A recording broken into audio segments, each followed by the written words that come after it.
Hey everyone, so in this video, I'm going to show you how to check your gift card balance on Ticketmaster. So this is going to be particularly useful for individuals. Let's say that you received a gift card for Christmas. How do you go ahead and see what the balance is on that gift card?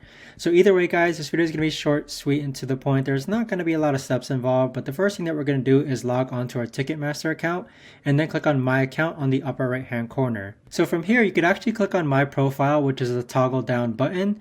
And then these options appear here. Click on gift cards and promo codes. So once you click on gift cards and promo codes, you're going to see this option here where it says gift card balance. And so here's where you would enter your gift card number and then enter the PIN number so that you could actually check the remaining balance on your Ticketmaster gift card. So also on this page, you can click on vouchers and codes in case you have any vouchers and codes that you want to redeem and apply to your account. But that right there, guys, is the best and easiest way that I know of to actually go ahead and check your gift card balance on Ticketmaster. So if you guys know of a better or easier way to actually do this, let me know in the comments down below. I would love to know. But thanks so much for watching, everyone, and I'll see you guys all in the next video.